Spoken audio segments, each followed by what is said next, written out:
Miss Catherine Bernardo po.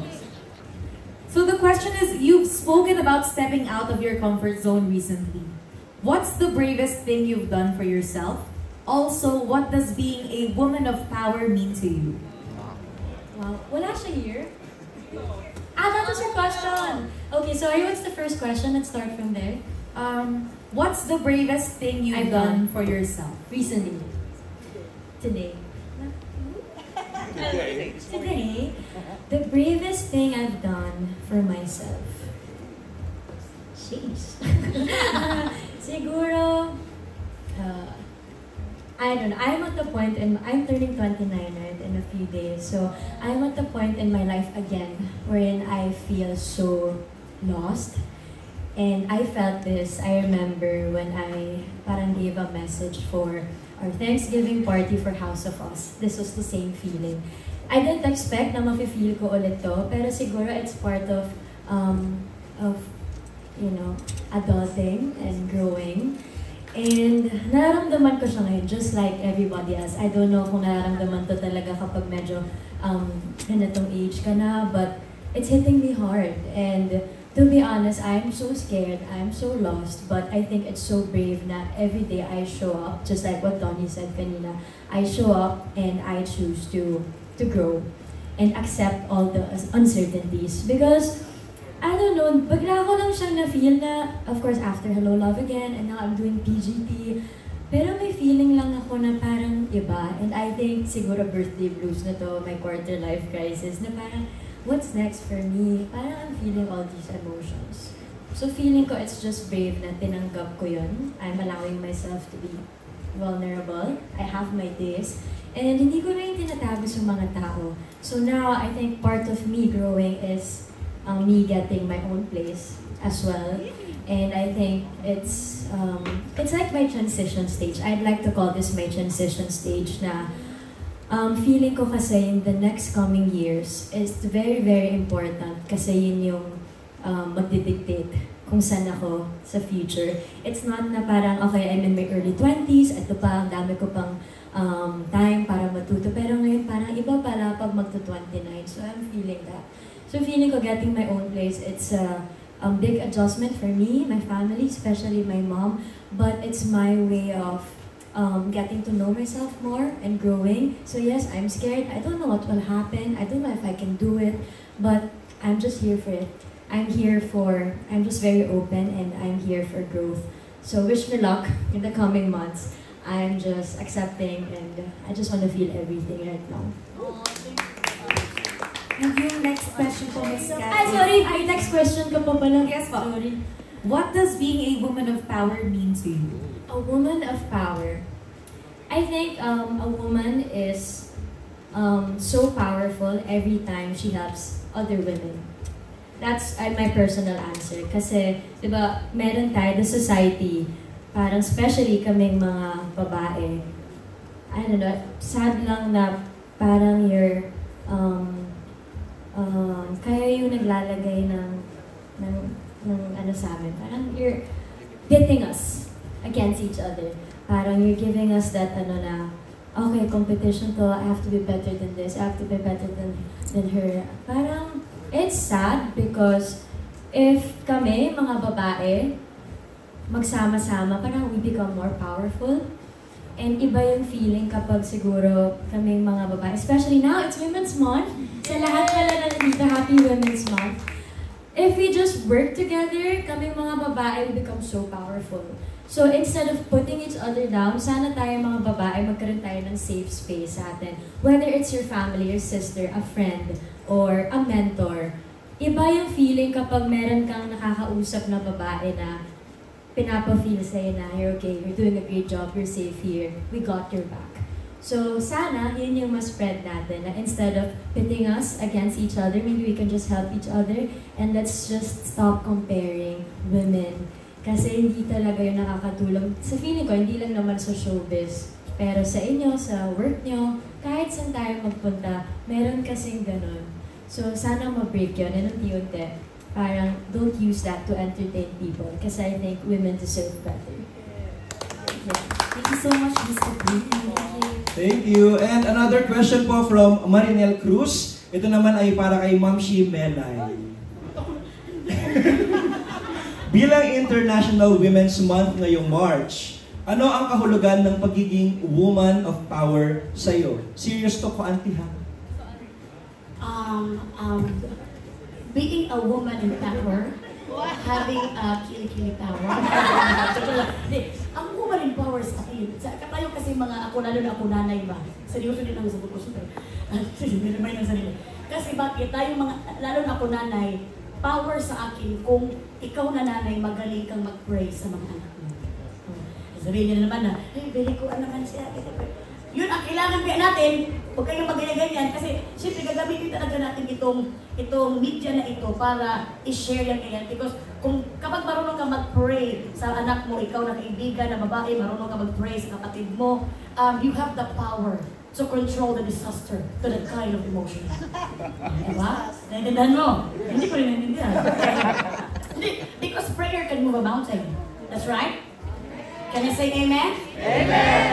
Well, please all stand. Kasi baka na. Totoo talaga. Ano yung sinasabi ko? Because mayroon kasi akong kuwan sa sarili ko. Meron akong kuwan sa sarili ko ba na parang panata sa sarili ko na I will use this motherhood and this artisthood to this prayer. May power talaga sa prayer. So tayo, bilang woman, we have the responsibility to pray to our family, to my husband, to my daughters, and to everyone. Please don't me. So yun ang aking woman and power. Yes, prayer is power. Palapan naman si Ma'am Shi Melay.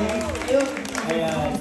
And same question din po para kay Miss Eugene Domingo naman this time. Bilang International Women's Month ngayong March, ano ang kahulugan ng pagiging woman of power sa iyo?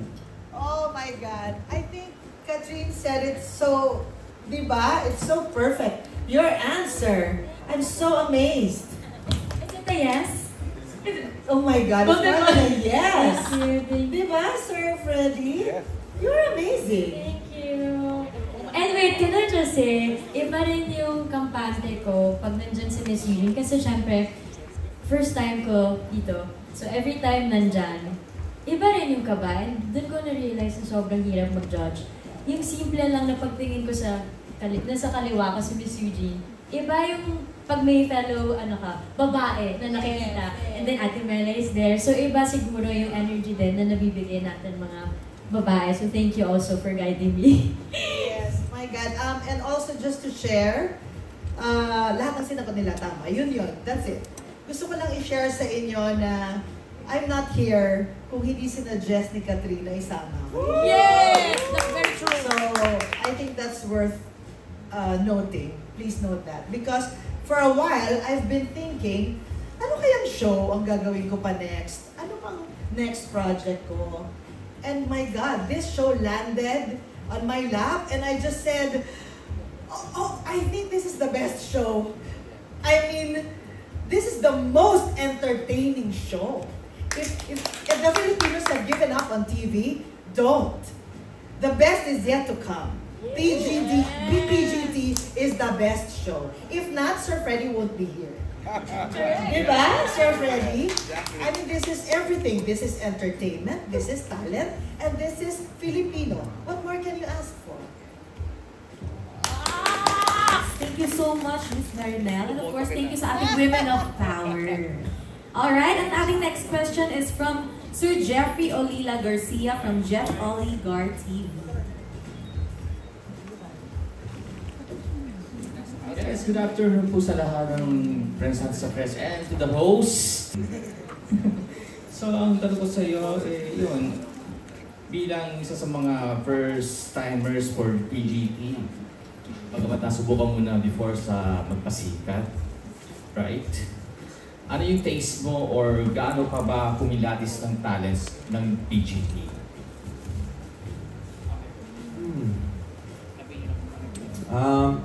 Musta, Jeff? Nice to see you again. Paborito ko talaga yung boses mo, bro. Para sa akin, paano ba? Hindi ko alam eh. Paano ba ako, Miss Uge? Paano ba ako binatis? Kasi ako, do whatever feels right. It's hard to have a very technical approach. I think a lot of what we do as judges is just our gut feeling. And everything we mentioned kanina, di ba? Yung presence, yung wow factor, ganun. So, sa totoo lang, hindi namin masyado iniisip, uy, nakita ko ba to? Ito ba yung kailangan nating mahatak sa viewers or ganun. I think ang iniisip lang namin is this worthy of going to the next round? So, whatever that may be, however that makes us feel, you know, wherever that comes out from, I think that's just where I get it from. I don't really think about it so much, if that makes sense. Yeah. Thank you, Donnie, and para sa mga host. My second question is for Kuwanti Melay. Hello. Ito, what's your expectation sa panibagong season na ito ng PGT since kasama mo na yan si Robby? Ang expectation ko talaga is riot talaga to. Lahat, nag-umpisa na nga yung riot namin talaga ni Robby D. At may one time na iniwan niya ako. Pero talagang binigay ko na lang kay Lord lahat ng mga blessing. Lahat ng mga pagdadasal ko kasi siguro. Makatakot ba yung maging host dito sa PGT ba yan, di ba? So, talagang, ano nga yung tanong? Inuna mo yung sisi eh. Hindi, so, ang ina-expect ko talaga is riot and yung mga talent ng mga Pinoy na makikita talaga natin dito. Actually, huwag nyo na lang kaming tanongin. Ang tanongin niyo yung mga talented talaga kasi sila talaga ang bida dito sa PGT. Paglabas pa lang nila talaga maa-amaze kayo, ganito pala ang kulturang Pinoy. Robby D? Sorry, I just wanna add, no, coming into PGT, may pressure kasi, grabe yung pressure na na-set talaga ng Billy Luis tandem. Alam mo yun, we've been doing this for the past how many seasons already. And then, nung sinabi sa akin na ang mga kasama ko si Ate Melay, wala, tapos na yung pressure. Kasi I know for this season of PGT, we are gonna be standing on the shoulders of giants, Billy Luis, but at the same time, giving a new flavor para sa programa. Kaya ako, sobrang swerte ko na makasama ang isang Melay. Maraming salamat, Ate May. Uy! Actually, may VTR ka para sa'yo. Pero mapalisin na naman niya ako. Hindi. Actually, nawala talaga ang pressure niya nung nilabas ang presyo. Presyo ng kanyang sweldo. So, okay na ba yung sagot namin? Kung hindi pa, press no. Pwede ba ako mag-add, Jeff? Mag-add ako. Ito, sa totoo lang, I will speak on behalf of all the judges here. Kasi yung hosts natin yung nagsa-start ng show.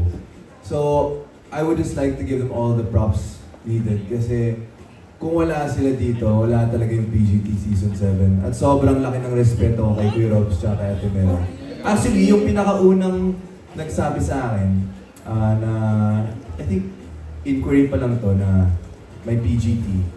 Nung nalaman ko si Kuya Robs yung magiging host, it made the decision so much easier. Kasi, actually one of our dreams before, nung nagsisimula pa lang tayo sa mix, is to do PGT together.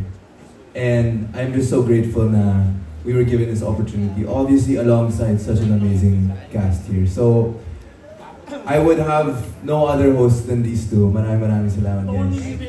Love you both.